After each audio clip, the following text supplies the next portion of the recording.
আসসালামু আলাইকুম প্রিয় দর্শক, এন্টারটেনমেন্ট এডুকেশনাল চ্যানেলে আপনাকে জানাই আন্তরিক মোবারকবাদ। আর আপনাদের সাথে আমি আছি মোহাম্মদ জিয়াউল বাহারি। একজন চোর ছিল, তবে সে ছিল অদ্ভুত স্বভাবের। চুরি করলেও কিছুদিন পর চুরি করা জিনিস ফিরিয়ে দিত। কেউ তার আসল উদ্দেশ্য বুঝতে পারত না। একদিন সে চুরি করা মাল ফেরত দিতে গিয়ে ধরা পড়ে যায়। তাকে ধরে নিয়ে যাওয়া হয় বিচারকের সামনে। বিচারক বিস্মিত হয়ে জিজ্ঞেস করেন, তুমি চুরি করো সেটা তো বুঝলাম, কিন্তু চুরি করা মাল ফেরত দাও সেটা বোঝা মুশকিল, এমন কেন করো?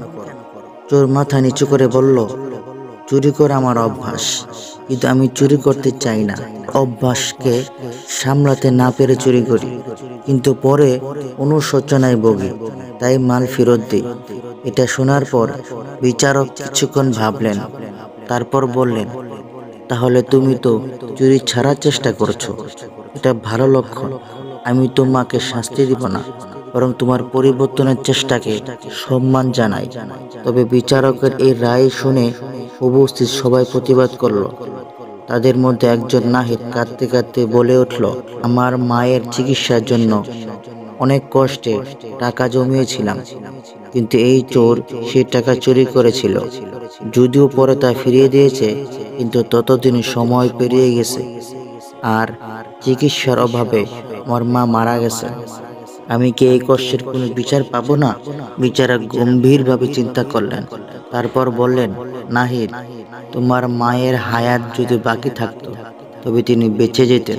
পৃথিবীতে এমন অনেক মানুষ আছে যারা কোটি কোটি টাকা খরচ করেও তাদের প্রিয়জনকে বাঁচাতে পারে না।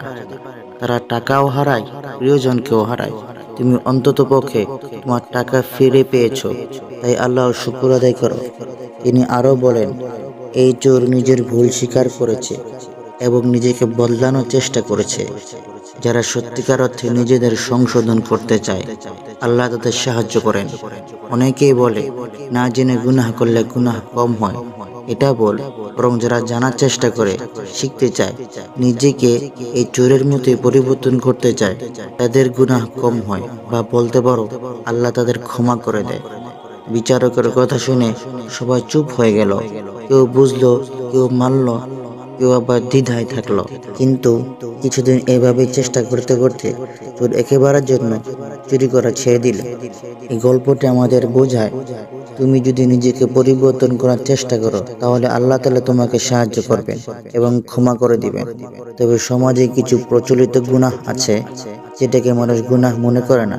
যেমন কোনো দাড়িওয়ালা যদি কোনো মেয়েদের নিয়ে ঘোরে, যেমন আমি নিজেও দাড়িওয়ালা, নিজের বোনকে নিয়ে বের হয়েছিলাম। মানুষ জিজ্ঞেস করে, এটা কি তোমার গার্লফ্রেন্ড নাকি? কেন? বোন কি হতে পারে না? এমন বাজে প্রশ্ন কেন করে, যেটা মারাত্মক গুনাহ। কিছুক্ষণের জন্য ধরে নিলাম এটা গার্লফ্রেন্ড, আমি কি মানুষ না? একটি প্রশ্ন করব, নবীরা ছাড়া একজন মানুষ দেখাও যে জীবনে একটি গুনাহ করেনি। আচ্ছা বাদ দিলাম, তুমি নিজে সমস্ত গুনাহ ছেড়ে দেখাও, দেখি কতটুকু পারো। তখন আমি তোমার থেকে শিখে নেব কিভাবে সমস্ত গুনাহ ছাড়া যায়। দাড়িওয়ালাদের নিয়ে এত অভিযোগ, জেনে রেখো, তারা এটা জানে কিভাবে বেশি আমল করা যায় আর গুনাহ কম, সেটাই তারা করে। তবে সমস্ত গুনাহ থেকে বাঁচার বিদ্যা তাদেরও জানা নেই। আর সর্বোপরি আল্লাহ আমাদের এরকম ভাবেই বানিয়েছে যাতে আমাদের থেকে গুনাহ হয় আর আমরা সে গুনাহ থেকে বাঁচার চেষ্টা করি।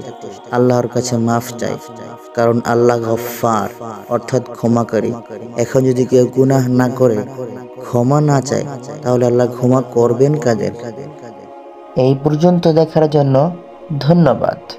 যদি ভিডিওটি ভালো লাগে তাহলে আপনার সুন্দর হাতটিতে একটি লাইক করুন এবং কমেন্টে নিজের মূল্যবান মতামত জানান। সাথে সাবস্ক্রাইব করতে ভুলবেন না যেন। রয়েছে পরবর্তী ভিডিওতে চমক। ততক্ষণ পর্যন্ত ভালো থাকুন, সুস্থ থাকুন। আল্লাহ হাফেজ।